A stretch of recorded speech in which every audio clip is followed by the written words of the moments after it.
Hey everyone, how's it going? This is Game Face Killer. Whoops, switching to main there. Sorry. How's it going?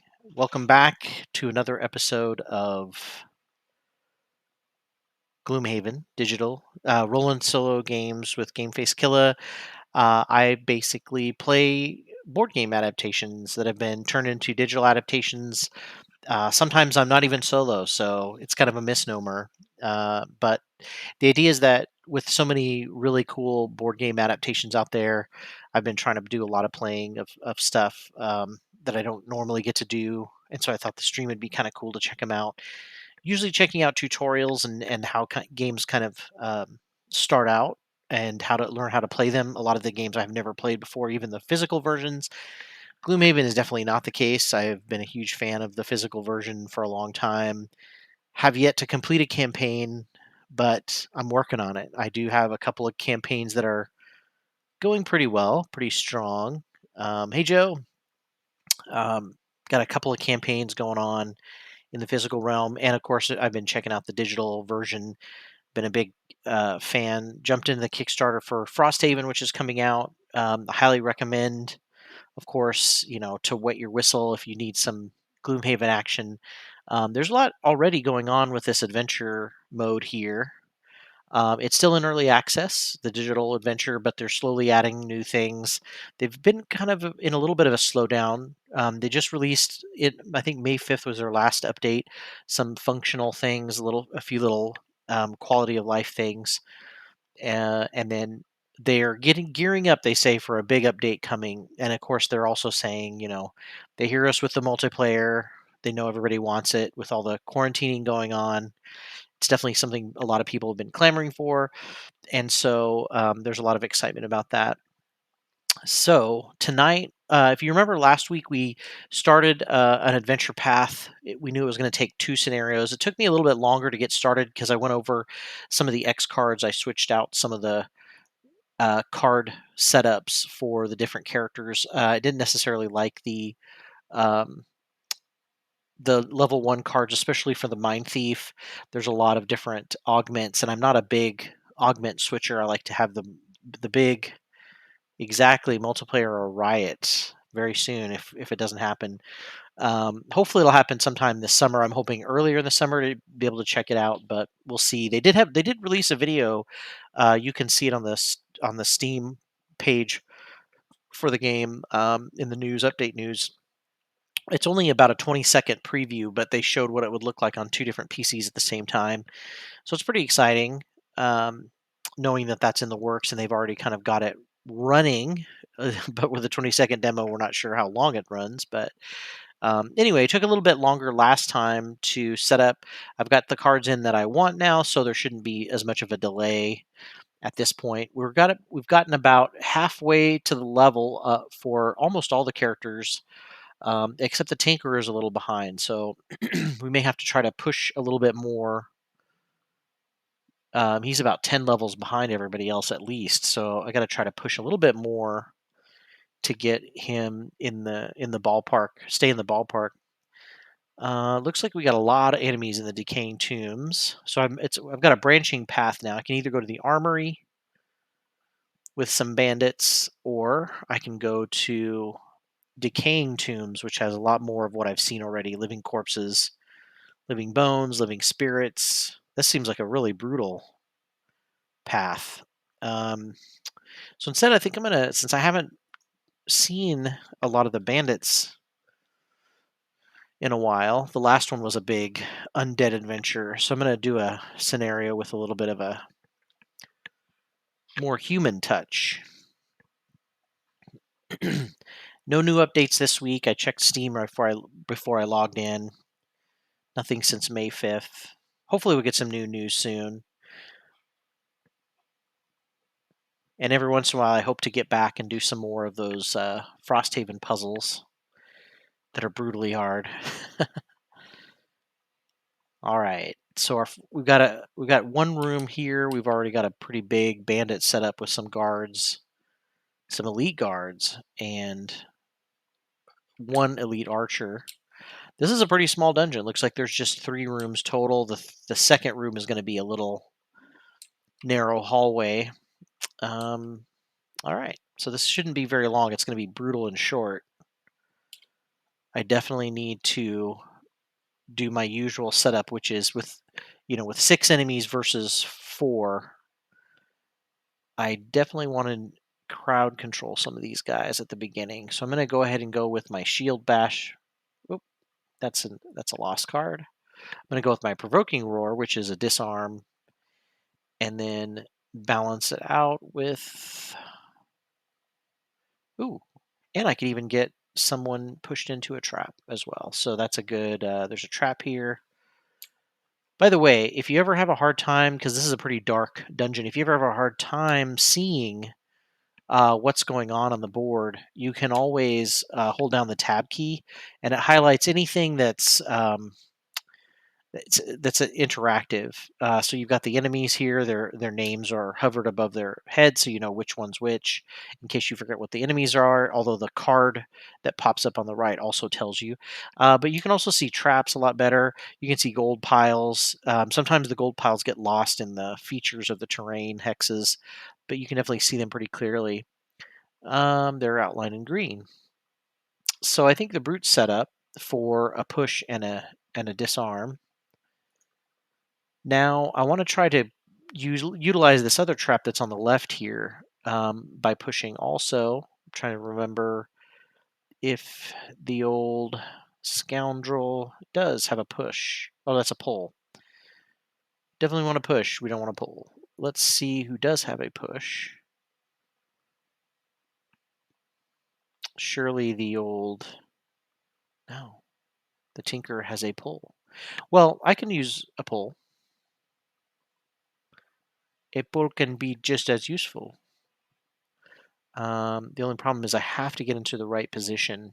So let's go back to the scoundrel and see what her pull is. She can pull 2 from 3 away.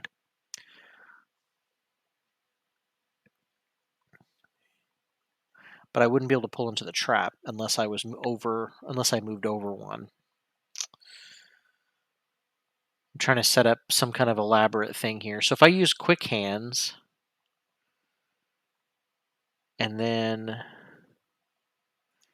smoke bomb, use quick hands to move and attack this nearby guard, and then use smoke bomb to then I would be able to pull the bandit archer into the trap. That's a pretty neat trick there. So those two trap guys. Also, the beautiful thing is these guys get to do an attack plus get to pull off a trap pull, which will do some good damage too. So what that means then is and I don't think the thief really has any great um, crowd control options anyway. So it's good that those two are working on that. Then I can utilize the Tinkerer for the usual setup here with the stun shot. And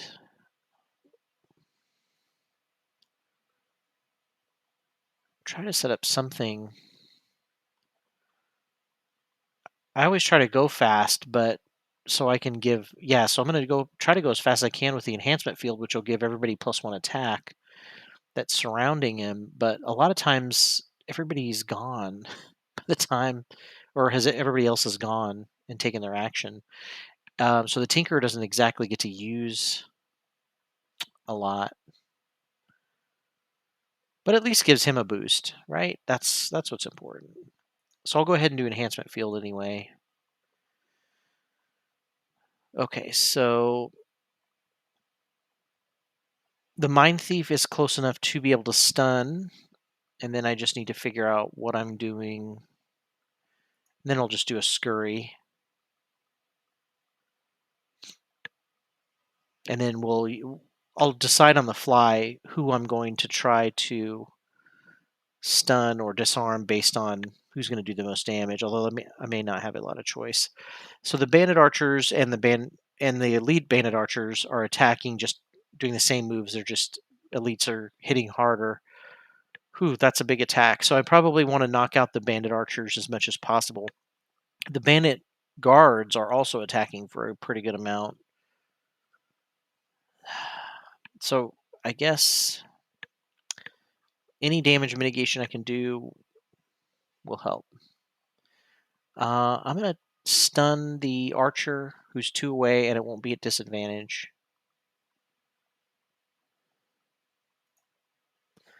And we'll go ahead and do that. It's not a big damage attack, and it doesn't do any damage, but at least I stunned the archer. So there's one attack that's not going to happen. And then we will scurry up to get this gold. Well, that's going to make her a pretty big target. Oh well, too late now. You can't undo very much in this game. I mean, you can undo before you click a card or before you click a hex to move, but you can't, once you've made a move, you've got to commit to it. So I can either attack the archer again or this guard. I'm going to go ahead and attack the guard and soften him up. Ooh, that was a pretty good hit. Now all of my guys are going to get to go before the enemies, so I've got to try to do what I can. I am going to move up here, and then I have to skip the rest of my movement. Now at the end of my move, I'm using the bottom of overwhelming assault. I get to push, so I'll pick this far guy here. One of the elites. It only does 2 damage. It's not great, but... And then we'll disarm the other one with an attack 2. So now he's been hit for 2 damage. Modifiers have been rolling pretty well so far. Okay, so Scoundrel.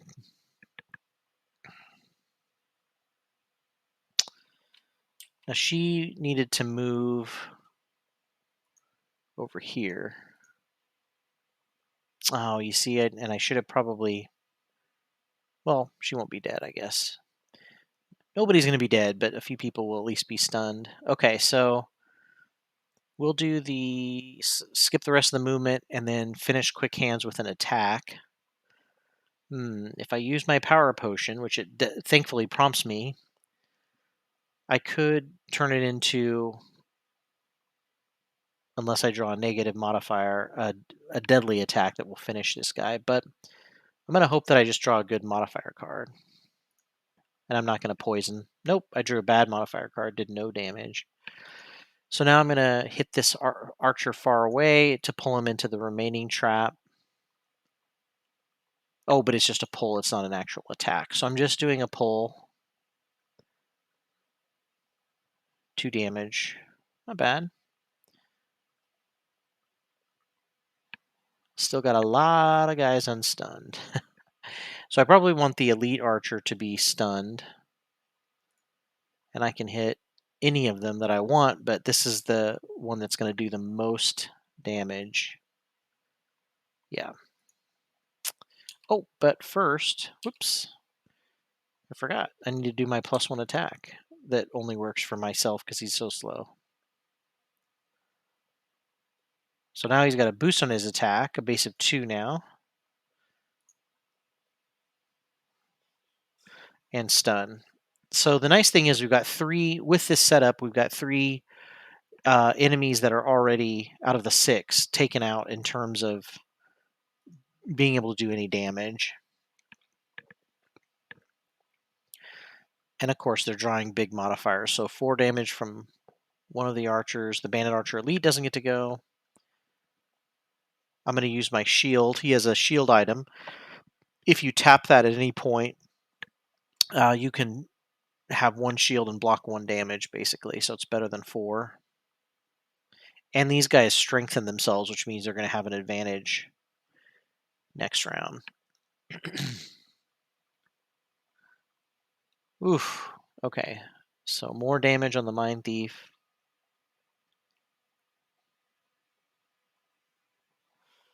Okay. This is the tough part about some of these rooms. This kind of reminds me of the first scenario of the physical board game. You have a bunch of bandit guards, a bunch of bandit archers. So you gotta try to get control of the room pretty fast. And now at this point, I'm out of my I'm out of my ability to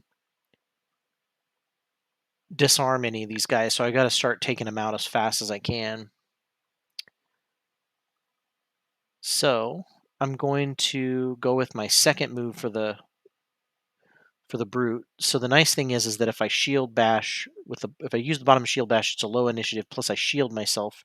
These guys have strengthened, so they're going to do a big hit if they attack, and then I'm going to try to do a big hit with a leaping cleave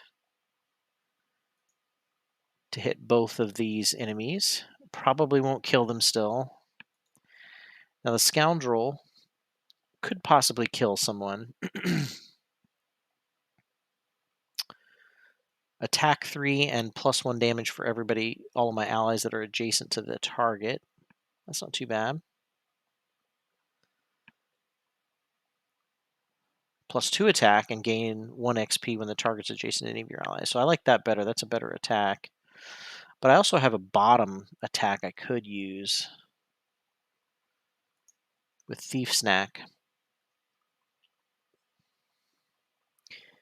just to guarantee that I'll kill this guy and not let him use his strengthen. I should go before him, hopefully. The Tinkerer needs to try to help the Brute here. This is a moment too when you might be thinking, man, I could really use one of my big attacks, and even though it's a lost card, it might be worth it.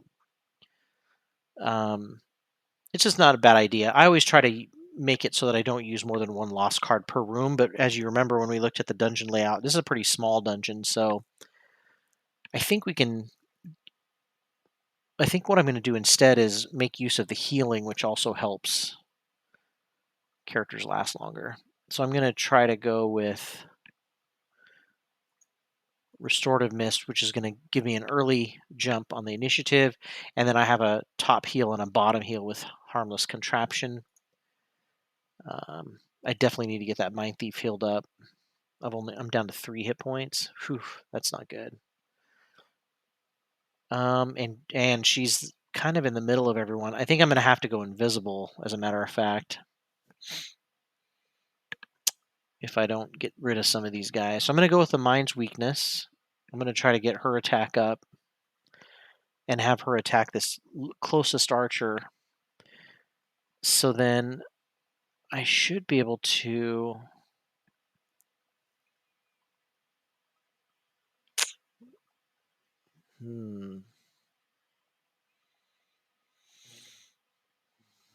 Well, yeah, the Empathetic Assault would be good because then I can heal myself. Heal that character. Okay. So the archers are doing a big attack. Oh, and the bandit guards are doing a huge attack. So I need to get rid of these guys. Whew, this is going to be a brutal dungeon. Okay. So I'll start off with a heal.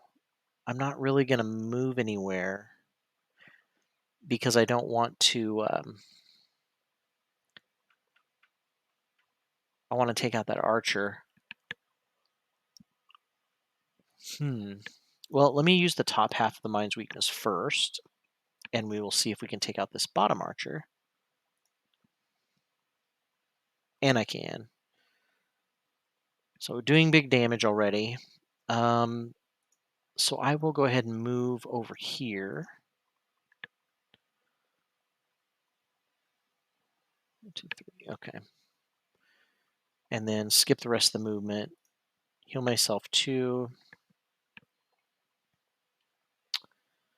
And end the turn and get... I'm not going to go invisible because the Tinker is really pretty much going to be able to heal back up to my starting amount. And I don't want to be invisible because that means my other 3 characters have to take the brunt of all the damage, and I can handle the damage right now. So I'm going to shield up with the Brute. All of my characters are going before the enemies again, thankfully, because this is a big attack. 2 attacks at 3. I don't think I have any... Yeah, I can heal myself for 3, which is probably something I'll do. So I really don't have... Maybe I won't use my potion because the Tinkerer won't have anything to do then, because I set up to do some healing. So I'm going to use Leaping Cleave. It'll give me an XP plus 2 attacks at 3 or 6 damage. It's pretty good. Unfortunately, it's not going to kill anybody, and they're going to do some brutal attacking themselves. Tinkerer is going to heal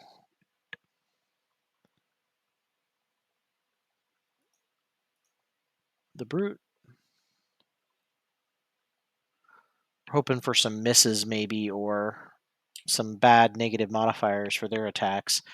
And I'll get the Tinkerer completely healed back up with the other heal. All right. So everybody's doing well. I think the Brute is missing 1 hit point, but it's not a huge deal. Scoundrel. So the Scoundrel needs to finish off this guy.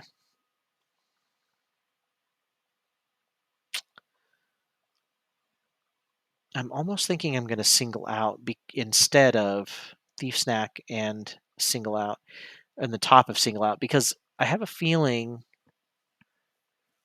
that I'm going to kill him with 1 attack and I don't need to do 2. And it would be nice to have single out set up so that I can do extra damage as long as nobody's adjacent. Yeah, I'm going to do it. So I'm only getting 1 attack. I'm just going to do the regular attack. Remember, you can always do a regular attack if you don't want to do the main action on the top half of a card. So this is going to be it's going to be, instead of a +2 attack, it's +4 because this is the first part of singled out, first step of singled out. So 4 damage should easily kill him. Yeah. Scoundrel's turn is finished. Now we got to deal with the big attacks. There we go. There's a good negative modifier. So a complete miss. Tinker got a -1, so only took 1 damage. That's nice. Now we just have to deal with these 2 guards. Okay, so he did 3 damage with that first one. Not bad. 4 damage with that one. Definitely the shield helped, but it wasn't amazing. He's really hurting now, but that's okay. I think the Tinkerer can get some more healing set up. Nothing, unless I want to lose a card. Nothing more than 3 heals, but the Brute should also be able to drink his potion. So now I want to do an attack to help out the Brute, get these guys burnt down. Oh, but that's going to be, so it's going to have to be something on the bottom. I don't think he has anything. Okay, well, he could do the shield to give the Brute a shield on the next attacks. There's not much else since he's healing. I do like the Tinker as a healer, but I do wish that there was a little bit more. I mean, there is a lot of cool buffs and things on the bottom halves of cards for the Tinkerer, but it just seems like sometimes you can get stuck and not really be able to do much else other than heal and move, which it'd be nice if you could heal and always have something to do on the bottom half of the card if you don't need to move. So the Brute can heal himself as well as drink the potion, and I think I'll go ahead and do that. So he should be getting back up to normal pretty well. We have a Skewer, which I think would be the smartest thing to do next because we've got these 2 guys in a row. I'll be able to probably finish the guard and hit the Bandit Archer Elite pretty hard. 3 damage altogether. That's a pretty good setup. Let's see. And if I could get wind generated, well then, we would be cooking, but I don't think I can. I don't think anybody has any wind. Okay, so now we got to get the Scoundrel back into the battle. So I'm going to have to do a big, fast move, which is good because she'll flanking strike up there really fast.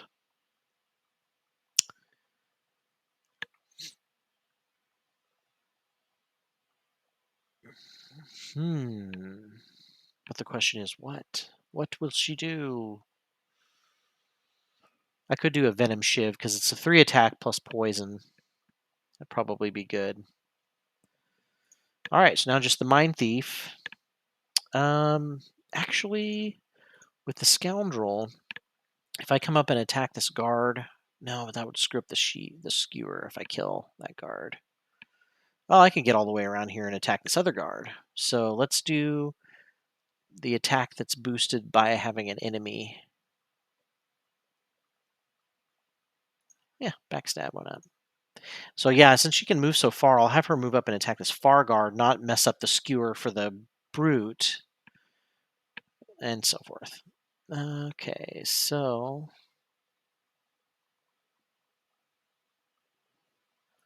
do Frigid Apparition for a big attack on this last archer. And I'm afraid if I don't go fast, I won't get to do anything. So, or I won't go before like the archer. So I'm going to go into the night and just do a basic move because I only need to move up one space to get to this guy. All right. So we got everybody picked. The Bandit guards are moving, or the Bandit guard elite is moving and attacking. Hopefully I'll beat him to the punch. I think I should. And then once that happens, once he's gone, then all of my guys will get to go. Man, the archers are doing another big attack, so I got to stop them too. Well, let's see what happens. Okay, so obviously the Scoundrel's going first. +2 attack.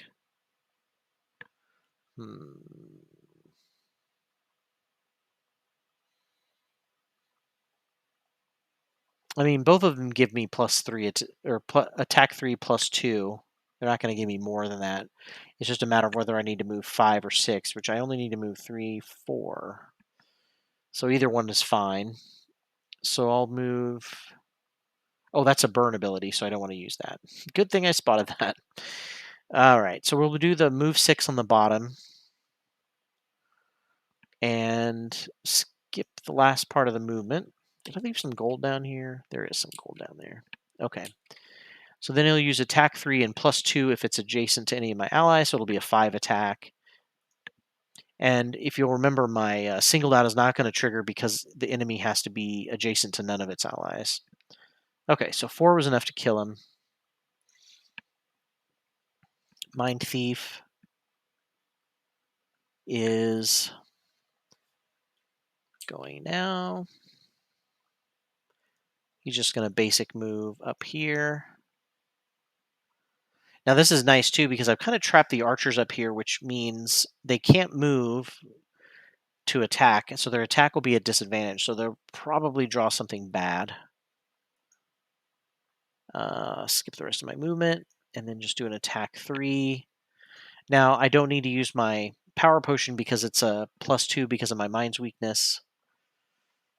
And so I will have a base 5 attack anyway, but I missed. I drew my miss. Well, it happens. All right, so for sure, the brute needs to heal himself for 2. He's at least back above 5. Then he's going to skewer. Definitely these two guys should kill the guard. Definitely does. Oh, kills both of them. Okay. No, it was a good turn. Now we're down to just one guy here. Everybody's doing fine as far as hit points, except for the brute. But the brute is going to drink his potion. Oh, I forgot to drink my potion. See, this is what you got to do. Don't forget your stuff. Okay, so I'll go ahead and heal the brute. And he's fine. He can drink his potion next turn. He won't be killed by anything that's left here in the room. I'm going to go ahead and move over here with a basic move just to give, because he's not shielding him is not going to make any difference. Just to get the gold. Oh, so he did get to move, unfortunately, but he missed, which is nice. He drew another miss. All right, so we'll do the spare dagger from where we are just to get rid of that card. Or I mean, just to get rid of this last guy. And then I don't think we really need to do... I don't think we need to do a whole lot other than just move up to him. So we'll just do balanced measure. I could have the Scoundrel throw knives. Seems smart.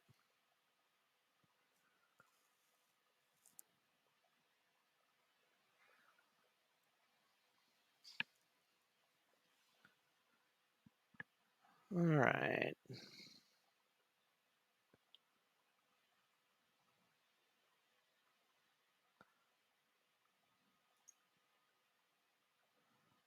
But we'll do Venom Shiv. Well, that won't. If I do Venom Shiv, it won't get me It won't get me a low initiative, which is what I kind of need. Need to make sure I go before this archer. All right, so we've got a Toxic Bolt. I don't have any healing left. So at this point, I think I'm just going to try to do some damage on him.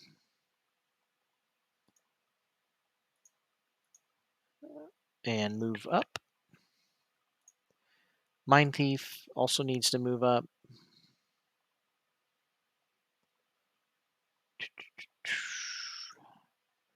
And then we'll just do an attack 2.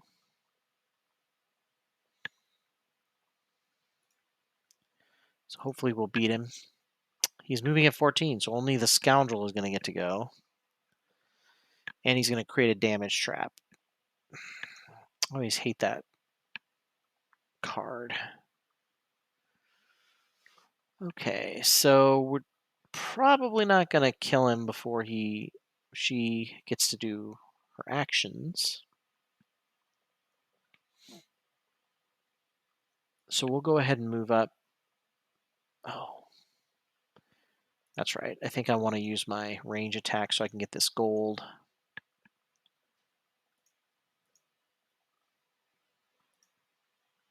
What's going on?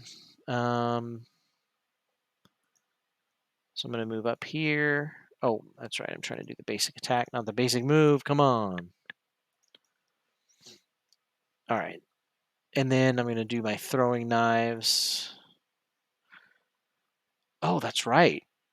So the nice thing is Singled Out still gets to attack because it still gets a boost because of the fact that I am, even though it's ranged, I thought it was only melee. But because he's alienated, she still gets killed. Boom. Well, that's nice. Now we don't have to worry about any interruptions for gold gathering. Skipping a movement. I don't think, obviously, there's no need to Toxic Bolt. And then the Brute can basic move up. And we'll just do normal attack. Now the Mind Thief definitely needs to get up there. I'm not going to open the door because all of my characters have gone except for the Mind Thief. But we'll be ready to open that door next round. Whew, so see, this one of the things that's crazy about Gloomhaven is you can have a really brutal first room that ends up taking, I would say this, because that room has so many enemies, you end up spending more time on it than the whole rest of the dungeon sometimes. And so you can often feel like, man, this game's taking forever when you just have gotten through the first half of it, just kind of by building up a little momentum. Okay, so I can only do Warding, Strength, and Trample. We'll start off with those. The Scoundrel needs to do a short rest.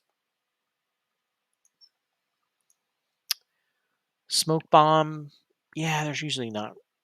I mean, it is kind of useful, but I'd hate to lose something randomly worse.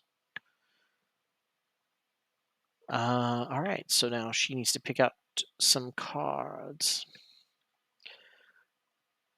Probably go in throwing some knives, and then I'm also probably going to look to have a big movement. That way I can open the door, get back out. She's going to be the one, obviously, opening the door. She's probably going to go faster than anybody. Opening the door and then get back out. Of course, I still want to be able to have the opportunity to throw my knives, but we'll see how that works. Now I have a cloak of invisibility for the old Tinkerer as well, so if he got inside the room, he could always, if it was really dangerous, he could always throw that on. I think I'll also do a nice multi-target attack, range attack, of course, so that I have some options on who I can hit, and I won't have to get back in. Yeah, the room was definitely full. And now we're getting into a really narrow, tiny room. We'll have to see what happens when we open it. All right, we've got 2 guards and an archer. No traps. These guys are just regulars.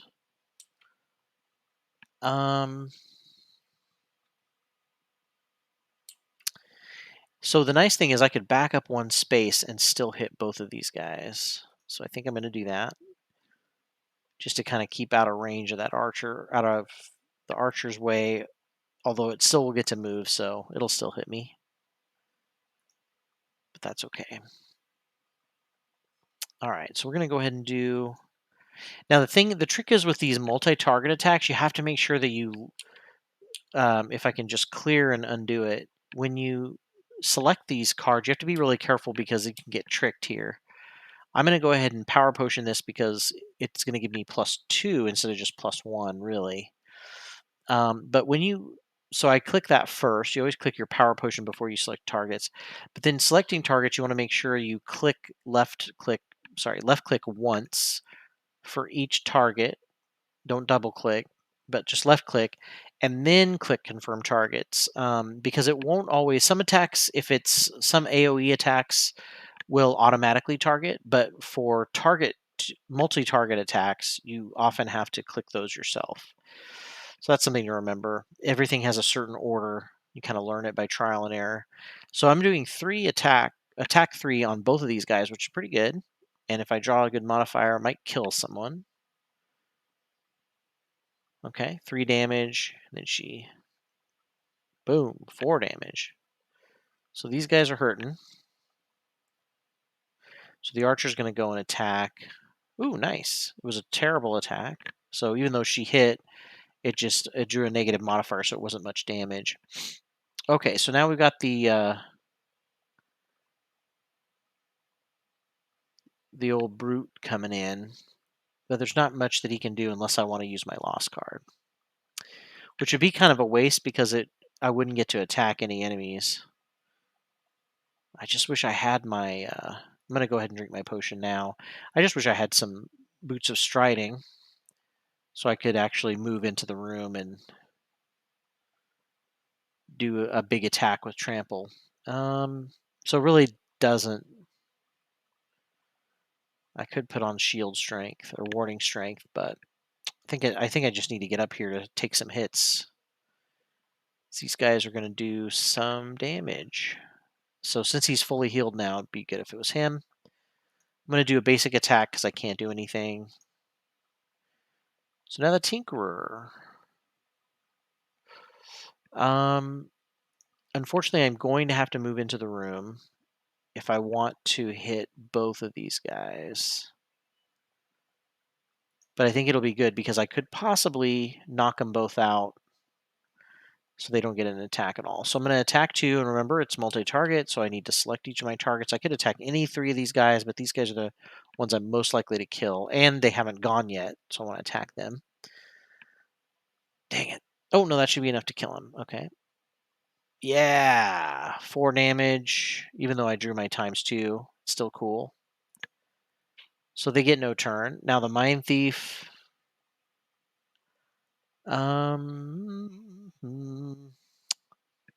doesn't have a lot. But she can at least move in and do an attack 2. I mean, it doesn't really... At least if I do this main attack, it's not a loss. It's not going to do extra damage more than a basic attack, but it is going to give me an XP. And because of my Mind's weakness, I am going to do 4 damage, which should be enough to kill I don't draw a negative. And I didn't. All right. So pretty good. I'm going to go ahead and have the Brute long rest to get the shield back for this last room. And then everybody else can kind of go and gather treasure. Oh, the Mind Thief's going to have to long rest also.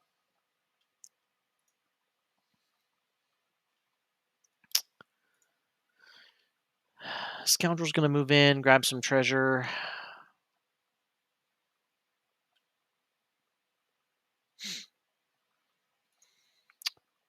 And Tinker's about to have to long rest.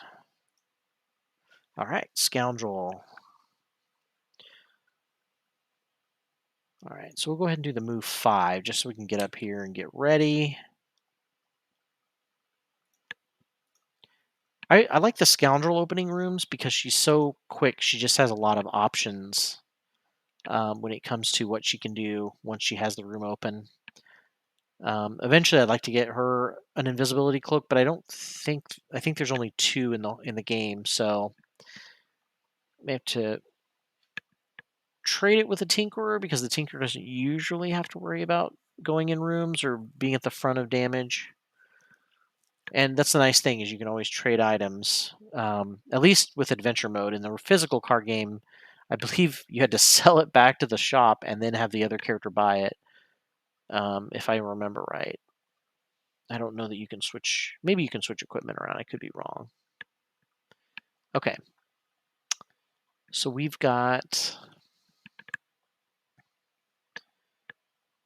the Tinkerer. I'd like for him to move as fast as possible, but there's just really not a lot of... He doesn't have a lot of movement cards left. That's okay. We get some gold on the way. And now we just have 1 pile of gold and the last room. So the Brute is long resting, so now he's got to decide what to get rid of.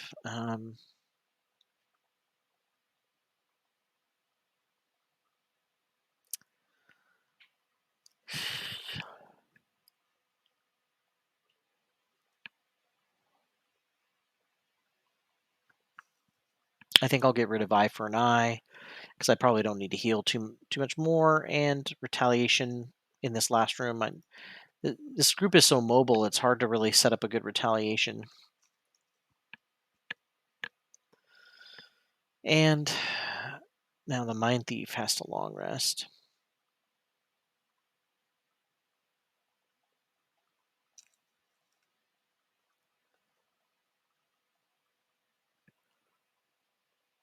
We'll get rid of Into the Night because I don't think I'll need to go invisible or loot. Okay, new round. So because the Brute has to kind of make the distance all the way to the doorway, I think I'm going to have to go some kind of quick movement. So we'll do move 3 and jump. And I'm going to see, because I'm generating that wind, I'm going to see if I can generate something that'll help the Scoundrel. So once I get in the doorway, I'm going to go ahead and use my spare dagger to try to attack.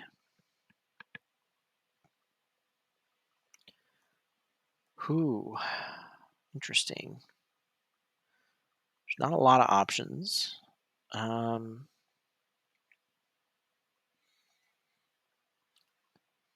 But now is the time when I need to get the Tinkerer ready to do some big XP cards here. Yeah, the Scoundrel just doesn't really have a lot of options. Oh no, he's got a long rest. Yeah, I guess we'll have him do that this round.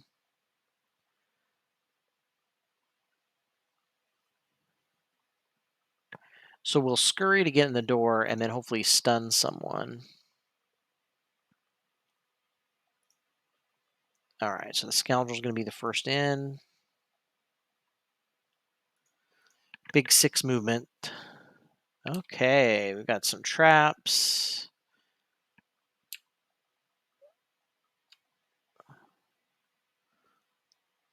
So I could move here. Man, we've got 2 elite archers. Well, might as well do it. Let's do it. All right, so I'm going to land on the treasure.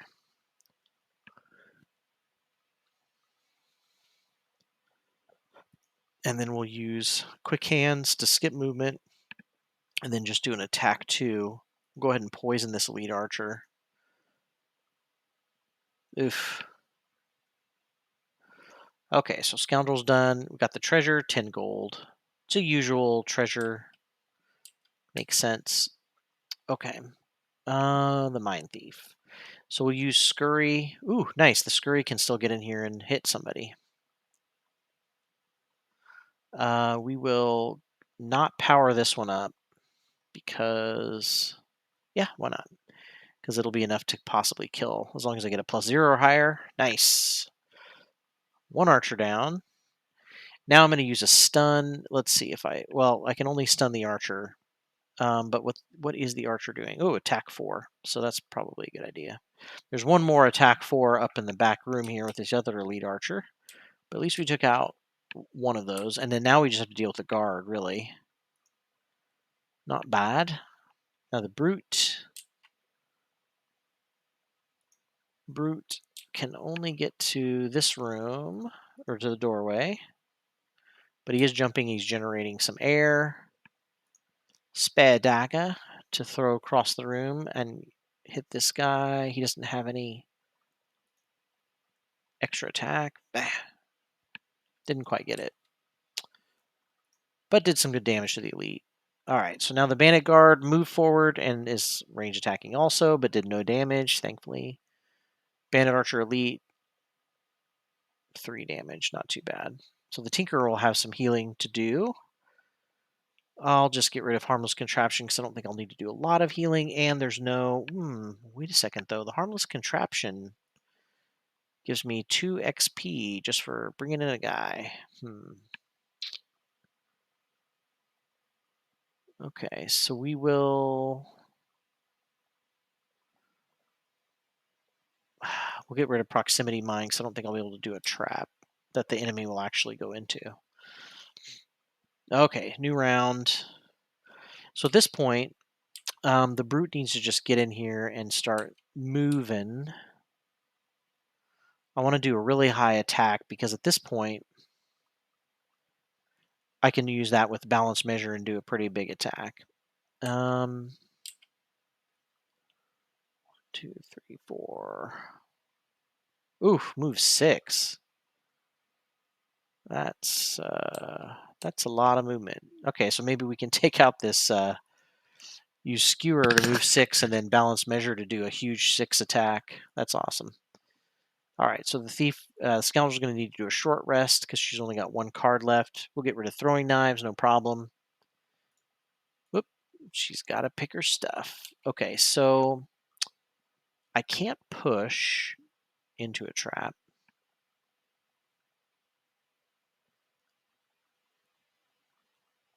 Let's see. Ooh, but I can force an enemy who's adjacent. Oh, but he needs to end in an adjacent place too.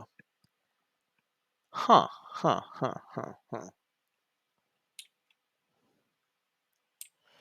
I don't think that I can make that work with a trap, unfortunately.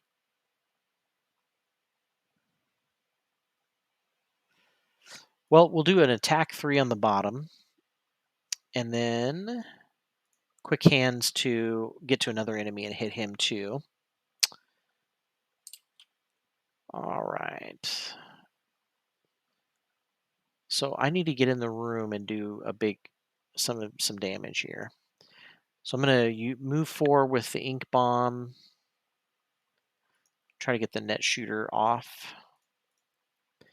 Yeah, now I'm just doing big XP hits. We'll do, we'll try to disarm somebody and then move and attack. The Mind Thief just has a huge amount of options at the end. When you're in your last room, the Mind Thief just goes insane with damage options and XP options. Okay, so the Bandit Guard is not moving, just shielding and attacking. Okay, so hopefully this attack 4 disarm will take him out. But I have to draw a +1 modifier, unfortunately. Which you can. She's beautiful. All right.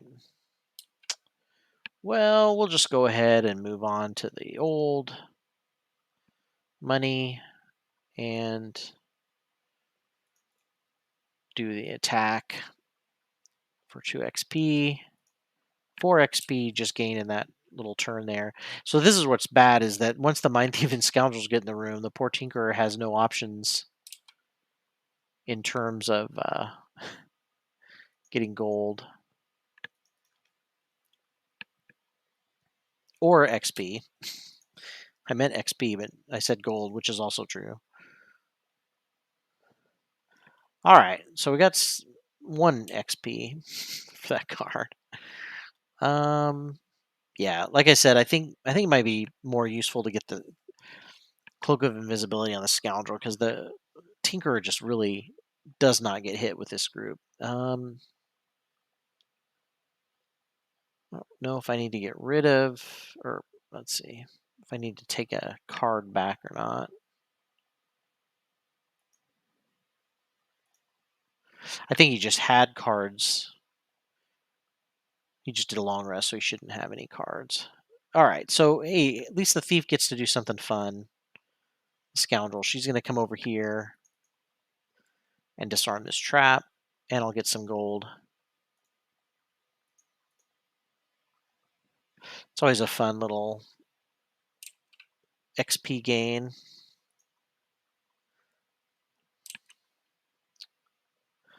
Okay, so at this point, the Brute's going to get some XP by moving a ton of spaces. And then at the end of that, it's going to get to attack 5. Balance measure lets him do brutal attacks. Oof, 6 damage. I only wish I could loot this money, because that's the end of the round. Into the dungeon. So at this point, we're done with this pathway. Looks like we got everybody up. Now the only, so this is the thing with adventure mode, is the only XP you get are from the cards you play during the mission. You don't actually get whereas in the physical Gloomhaven, you get XP after each scenario, like bonus XP. But the bonus XP in adventure mode doesn't happen until you finish the whole path. And I am going to get bonus XP, which is 22. And if you think about it, when you're level 1, you're getting, I think it's an extra 4 XP per scenario. So it kind of adds up to more XP, actually, because I only did 2 scenarios. So I got like 11 extra XP just from completing this path. So you're actually progressing faster than you would if you were playing the physical game. And I think that's partly due because the adventure mode's doesn't really have a lot of depth to it yet. I think that'll probably get expanded as it goes on, or there'll be different adventure modes or something like that. So they kind of accelerate you a little bit faster. And at this point, I'm done with the path, so I just have to finish my travel. Thanks, Joe. No random events, it looks like. So I completed. All right. So the Infernal Blade, which is what I was looking to get, during your melee attack, spend fire to add +2 to a single attack. Okay. So I got that, and I got my 22 XP and 6 gold. So at this point, everybody, 3 people leveled up. So this is awesome. And I've got 117 gold. The nice thing is that, man, anybody could do really well with that Inferno Blade, actually, because it's one-handed. It does extra damage if there's fire. Unfortunately, I don't have a lot of fire generation yet, but hey, you never know. Let's see. Let's go ahead and give it to the Scoundrel. It'd be cool to see her dual wielding. Oh, and we also have the Nightblade, so I can spend darkness. That seems like something the Mind Thief would love. Let's see if I've forgotten to equip any other items. I don't think so. Yeah, everything else. Oh, I've got a minor mana potion, but I think everybody's maxed out in terms of, yeah, all 4 characters have equipment or small items equipped, and they can't equip anything else. All right, but I do have a mana potion. So how small items work is you can carry 1 for every 2 levels. So I would actually need to get to level 4 before I can have a second item. But we'll hold on to that. That might be a good. That actually would be great to equip in order to give one of these people their big attacks. What item do I not really need? I think the Tinkerer would be willing to step in, and instead of getting a card back from the discard, he, he can generate elements that other characters need. That'd be kind of cool. All right, so I got my items figured out. Now leveling up. So how does leveling up work? It's pretty cool. It actually gets really amazing eventually. The capacity for versatility that you have. So leveling up, brutes reach level 2. You now what'll happen first is they'll showcase 2 cards. Every level you get access to 2 new cards, and their level whatever they match whatever level you're at. So level 2, you get 2 level 2 card options. Um, and your job is to look them over. So Fatal Advance here is a loss card, or if I use the top ability, it's loss. But I can kill a normal enemy. Now you notice that doesn't say do damage, whatever. It's just literally kill. It has to be normal, which means I can't use it on elites, but that's pretty crazy. And then it also is a move 4 on the bottom. The initiative is about a 40, so it's not too bad. Let's see what the next option is. Juggernaut. Um, move 2 and attack 2, and it's not a loss, and it's on the top. I love cards that let you move on the top because it often lets you do other cooler things on the bottom of other cards. So this card has a bottom of on the next 3 sources of damage, you suffer no damage at all. And that's amazing. I mean, I I don't know why you would ever pick Fatal Advance in comparison to Juggernaut. I feel like Juggernaut you can keep using the top, and then when you get to the last room or a room where there's heavy damage, you basically ignore 3 of those attacks. Um, that's going to be really useful.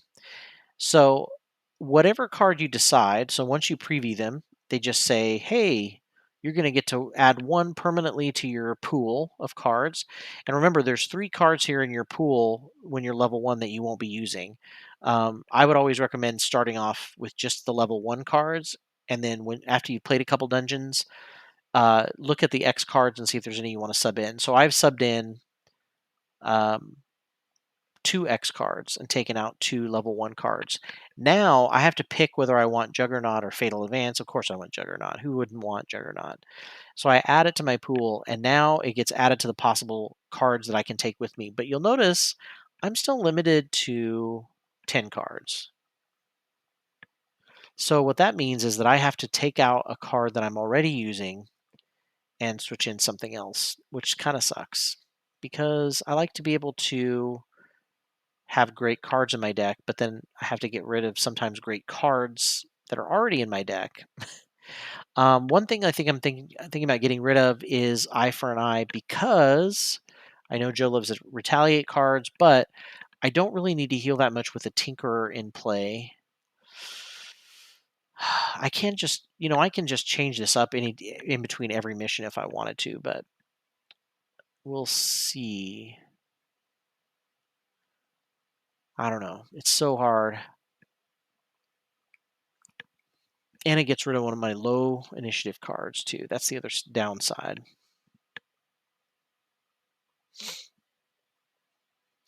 What I like to do is I like to take out cards or switch out cards based on equivalency. So if I'm taking out a big attack on the top, then I want to switch it with a big attack on the top. So I'm kind of still balanced somewhat. Um, man, I just really.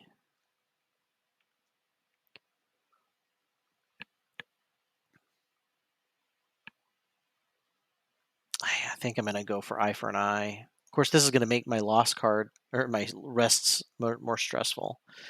Okay, so all you have to do is click the one you want to take out and just make sure it's it's darkened out. Then you'll have the automatic ability. So see when I did that, it says 10 out of 10. So I can't click Juggernaut because I can't equip more cards. So I have to deselect something and then now I can add it. Yeah, that's true. Still have warding strength, so I can do some shielding. Yeah. All right. So we've got Juggernaut added. And that's the first step of leveling up. There's really just two steps. So the first step is picking of the two cards that you get for your new level, looking at them both, previewing them both, and then deciding which of those two you want to add to your pool, then deciding what you want to sub out. Now, when you level up again, you're actually going to preview two new cards. So when I get to level 3, I'll preview two new cards, but I could go back and pick Fatal Advance if I want to. So it's not lost forever. It's just locked until you gain a level, and then you can pick from any of the cards that you've had access to previously, which is kind of cool. There are some levels where maybe both choices suck and you want to go back and get an old card. I haven't really ever had that happen, but it's nice to know. So the second step that you have here when you're leveling up is your perks. I'm so glad they added this in because without the perks, it kind of makes leveling up not that great. But let me tell you what perks are. So they're little check marks, and you get them two different ways in the physical game, but they don't have the first way of getting them in the adventure mode yet. I'm hoping that they'll add them eventually, because I think they add a lot of really cool uh, push and pull. I mean, they really pull you in different directions as a character, as a player, and they're really exciting to try to pull them off. But that's one way to get perks. The other way is to level up. Every time you level up, you get a perk, and it's just like perks in any role playing game. There's some kind of really cool ability that's yours for the rest of the game. They always add something really cool.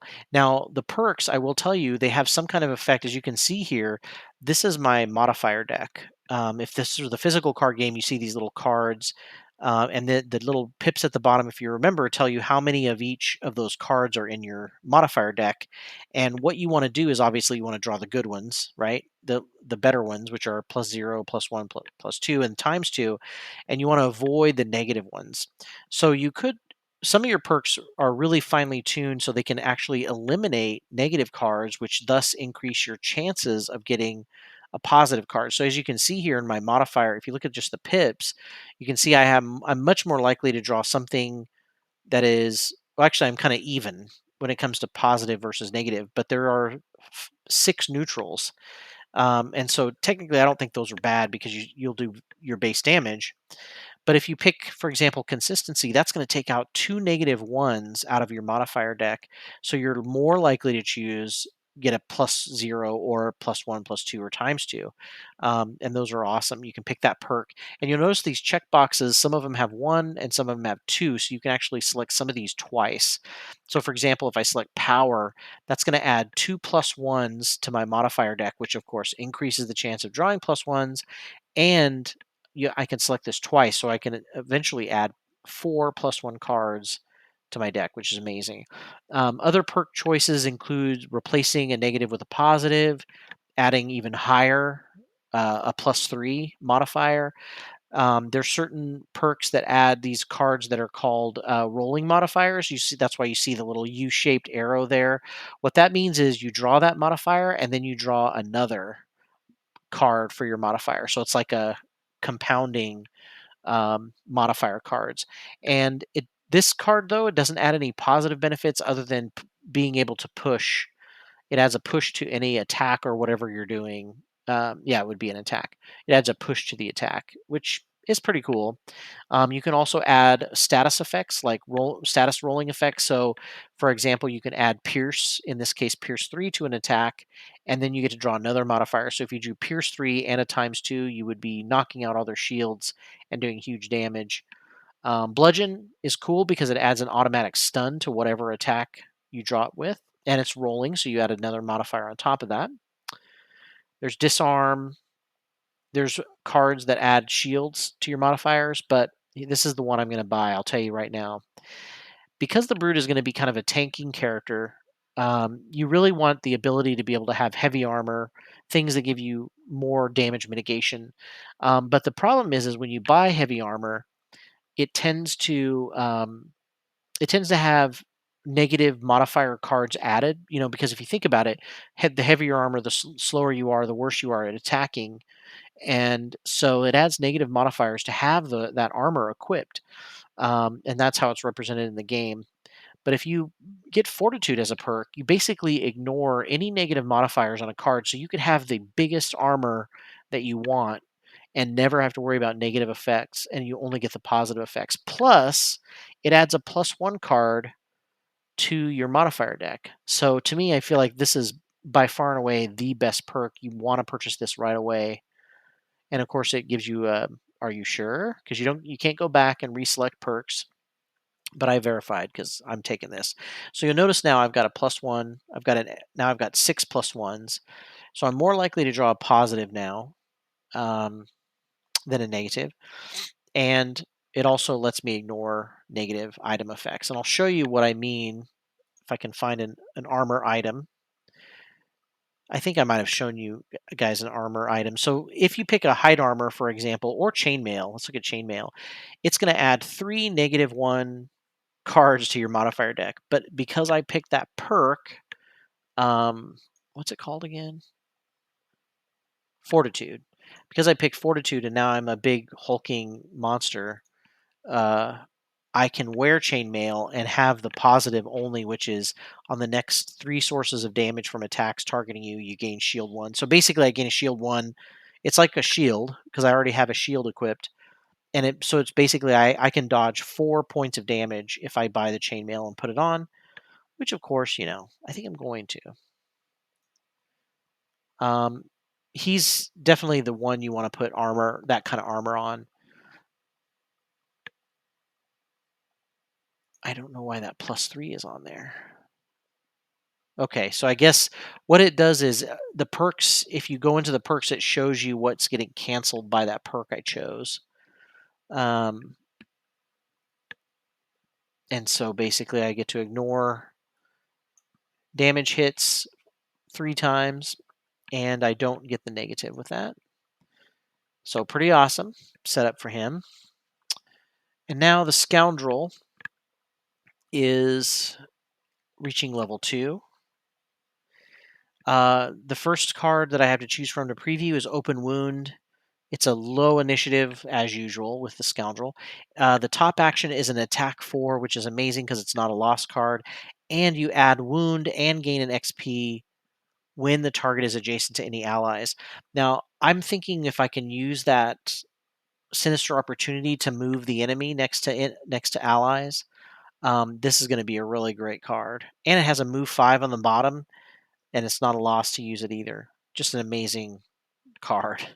The trick is though is to get that wound, which is an amazing ability to get on big guys. To get that wound, you really need to be able to manipulate and get enemies next to allies, or have your allies move next to enemies. Second card, Flintlock. This is if you really like range weapons with your scoundrels. It gives you an attack 5, range 4 on the bottom with 2 XP, but it's a loss ability. Or you can loot 1 on the top, which most loot abilities are on the bottom. Um, and so that's kind of nice to have that loot ability, but not quite as nice as the open wound damage potential. So I'm going to choose 1, open wound, and then you have to verify, and now it's a part of my deck. The question is what am I gonna get rid of? I'd like to get rid of something on the lower end. This is kind of a similar. Flanking strike is kind of similar if you think about it. Even though I'm going to be giving up a really, really low initiative, it does attack 3 +2 when the enemy is adjacent to allies. This does attack 4, which is almost as good if it's but because if it's next to an ally, it basically does wounding, which can be a huge damage potential. In addition, move 5, and I'm giving up move 5. So that's a pretty good trade. I see. This is what I'm talking about with equivalency. I like to take out something while adding something that is not that's going to be kind of the same as much as possible. I like the idea of wounding more than just doing a straight maybe 3 to 5 damage, depending on if it's next to an enemy. And 11 is still a really low initiative, so that's a pretty good trade, I think. Now we'll go to the perks for the Scoundrel. This one is so same thing. You've got cards that take out negatives. You actually, oh, this is cool. With Dust, you remove 4 0 cards. Now here's the trick: if you take out 0 cards, if you think about it the way that I do, and I don't know if you do, taking out 0 cards is not necessarily a good thing yet. I wouldn't mind removing them eventually, but the problem is if I take out 4 0 cards, I'm really taking out cards that keep the damage that I can do at an even level. It's a balance level that I can predict a little bit more. But now, if I take out 0 cards, if I pick this perk, I would be either having positive or negative, and they both have an equal chance. Um, so there's no buffer, basically, or there's less likely to be a buffer. And the buffer is nice because that basically works in my favor in terms of prediction. So I'm going to skip it for now. What I'd like to do is maybe decrease the number of negative cards, and then that taking out the 0 cards might make more sense, right? Because I'm pushing the balance more toward only positive. Now, the Intensify is kind of cool. It takes out a -2 and replaces it with a +0, um, which is kind of nice. Then I only have 5 total negative cards, six total negative cards. Focus takes out a -1 and replaces it with a +1. Heighten replaces 1 0 card with a +2 card. That's kind of cool for later too, because I get rid of the balance buffer, but I gain a positive. So that's a better trade, and I can select that twice if I want. Technique adds a +1 rolling modifier, so then I add another card to my modifier, so I could have a potential of high damage, even higher damage. But that's going to be something again I want to pick later on when I don't have as many negative cards, because it could end up with that rolling modifier. I have a balanced chance of drawing a negative card, so it's just as likely to get canceled out. Stab gives me Pierce 3. Envenom lets me poison and then draw another modifier after that. Perplex lets me muddle. Obscure lets me go invisible.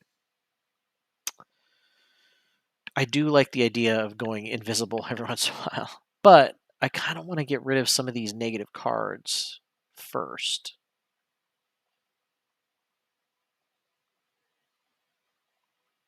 Now, consistency, I could pick twice, and that would let me get rid of almost all my -1s except for one. That's pretty cool. And then later on, I can replace that last -1 with a +1. Man, this is nice choices though. So the nice thing about focus, why I'm kind of leaning towards that, is if I reduce a negative and I add a positive, I'm technically pushing the balance twice in favor of drawing a positive, right? Because I'm less likely to draw a -1 and I'm more likely to draw a +1. And so I'm moving the balance twice in my favor.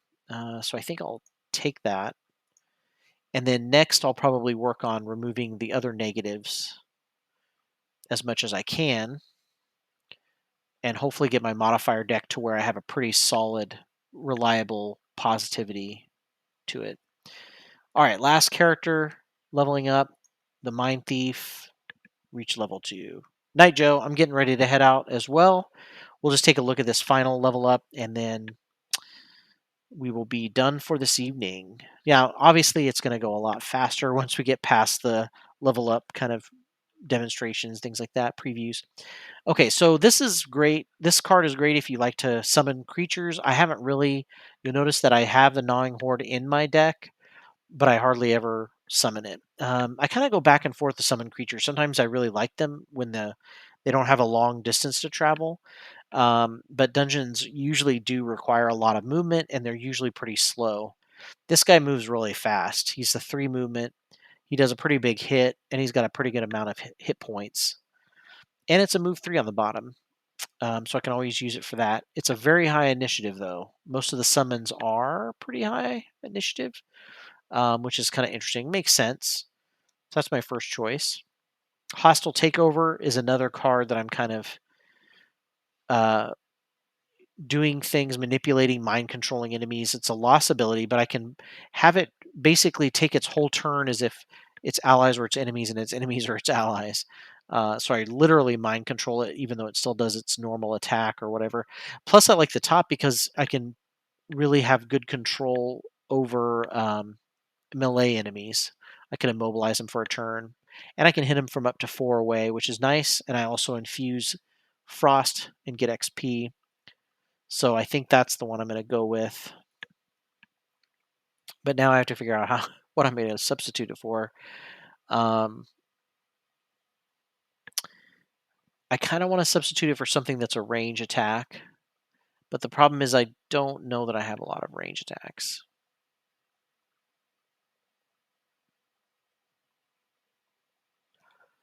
I have a loss range attack,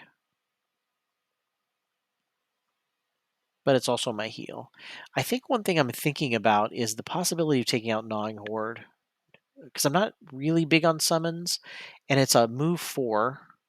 I would lose that, but I would gain a low initiative card and the ability to immobilize enemies from a pretty long distance away.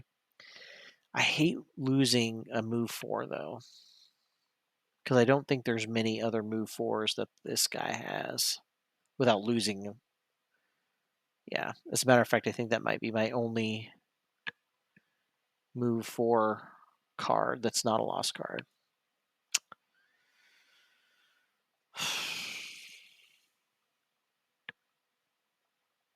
I mean, possession is not a great card either because I'm only giving an ally move 4, and I'm only and the attack is for an adjacent ally only. And I've never really used it, and it's a 51 initiative, so this might be a better card to get rid of. That way I don't lose my move 4 option, and I'm trading out something that only is helpful for allies and not for the Mind Thief. Okay, so I think I've switched that out okay. So I should see a continued option for movement, plus now I have another option for another round of crowd control, which is pretty cool. Okay, so at this point, perks are all pretty much the same, or at least what I've explained so far. I can remove negative cards, I can remove zeros, I can replace 2+1s with 2+2s. Now this one's kind of interesting because the chance of you drawing a positive is about the same, but you're increasing if you do draw a positive, the chance you're going to draw something better. That's an okay one for later, maybe. Intensify, replace a -2 card with a +0 card. So again, that's a good removal of a negative card. There's not. There is some removal of -1s with consistency. I can add ice and plus. It's +2 and ice. So the Mind Thief does have some pretty cool abilities that use ice. And so when you're also infusing with your modifier cards and it adds +2 on top of that, that's pretty awesome. +1 rolling modifiers, pulls, muddles, immobilize, and stun. I think I'm going to work on getting rid of the negatives. It's kind of boring choice, but I think it's so much more useful for the long term when you're really increasing the amount of uh, positive, or at least a 0, which is base damage. Now the question is, do I remove 2 -1 cards or replace a -2 card with a +0 card? Hmm.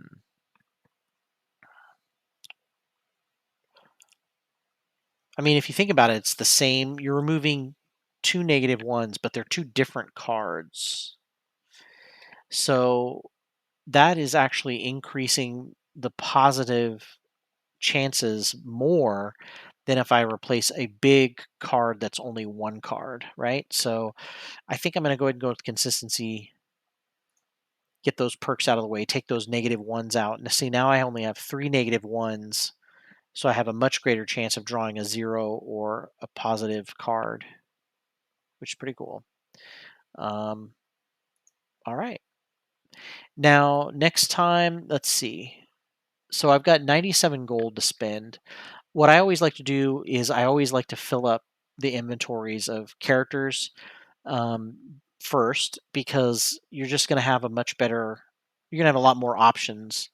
Like, for example, I was saying, well, one thing I definitely want to do is I want to take the invisibility cloak off of the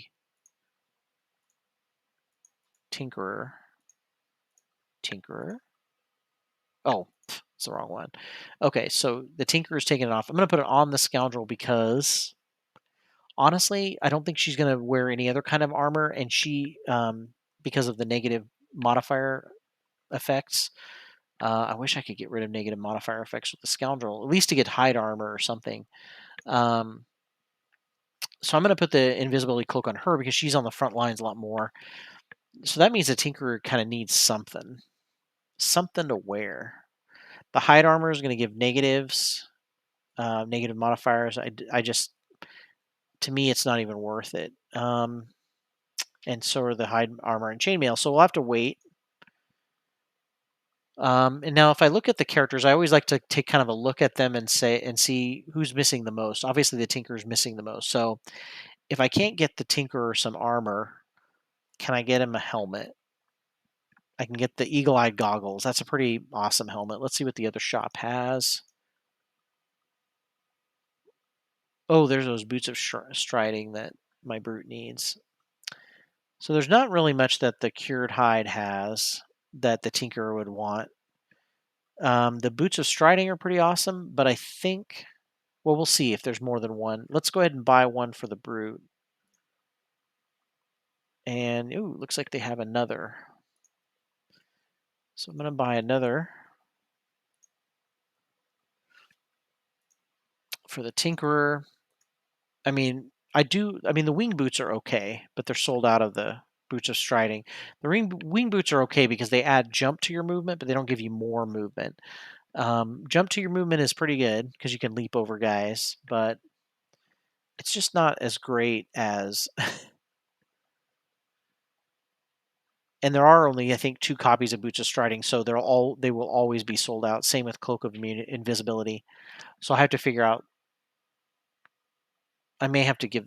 So the Scoundrel can move really far. So yeah, she would really benefit from winged shoes because of the fact that she already moves fast, and then to add to any of that movement, the ability to fly over guys, that would be huge for her. Okay, so then the Mind Thief really is in the same situation. I don't know.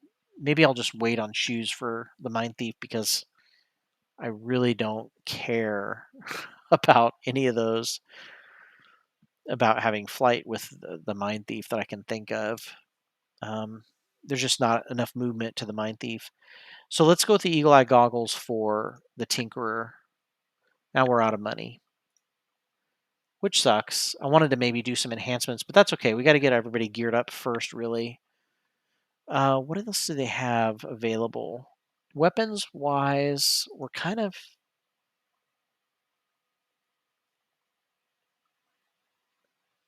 The brute could equip a weapon, so he could. No, he can't equip any the warhammer for sure. So could equip a poison dagger eventually. I'm not that.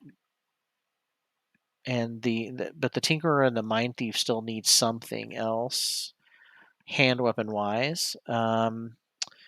Eventually, I could get another eagle eye goggles for either the mind thief or the scoundrel. And then at that point, we're just waiting on. Well, there is another poison dagger for somebody. At that point, nobody's going to be getting any armor or other items until level 4. So what I like to do, like I said, is to have everybody geared up, and then that way, when you get to when you go on adventures, basically you get these items; they just replenish every time.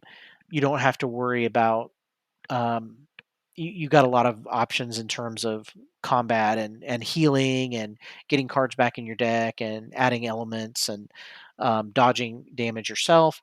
There's not really a lot left to buy. And so at that point, once I kind of run out of items to buy, then I can focus on the next thing that you spend money on in adventure mode, which is enhancing your cards. It's basically like tooling your weapons and making them sharper, and it's really cool. I'm so glad they add that feature. It was a recent addition also, because I think it makes, if you think about it, you're getting gold in adventure mode. You're just not really able to, you used to not be able to spend it on anything. Once you got items you really wanted, then you're done. You don't really have anything else left to do, and so it kind of sucks having to slog through all these dungeons just to level up, just so you're high enough level to take on the boss. Now you have something else to build up for, which is enhancing your cards, and you can add really cool abilities to the actual uh, ability cards you're playing, which is pretty awesome. The other thing that'll be coming up very soon is obviously the scenarios will go faster because you can do more damage, you can blow things up faster with all the items you have equipped, and once your cards get more enhanced. So once I get to level 3, it should I mean, everything should start going faster, and then once I get to level 3, I will also be able to go to the Ashenbound Retreat and take on the Bandit Commander as the first of 3 bosses that we'll face. So that's it for tonight. Like I said, hopefully we'll get back to a little bit of a faster run scenarios. Looks like the next scenarios all have 2. Well, there's 1, but I'm not gonna choose it. I'm gonna choose the one that gets me the hook chain, which could be a cool weapon to add. Um, but I'm gonna try to get through both scenarios next week, and not spend so much time slacking off and messing around and not and talking my ass off. But we'll be back next week. Don't forget to check out again this Saturday table flipping games. We're playing through Imperial Assault with the Legend of the Alliance app. That'll be really cool, worth checking out. Otherwise, I'll be back here next Tuesday. All right, you guys take care. See you later.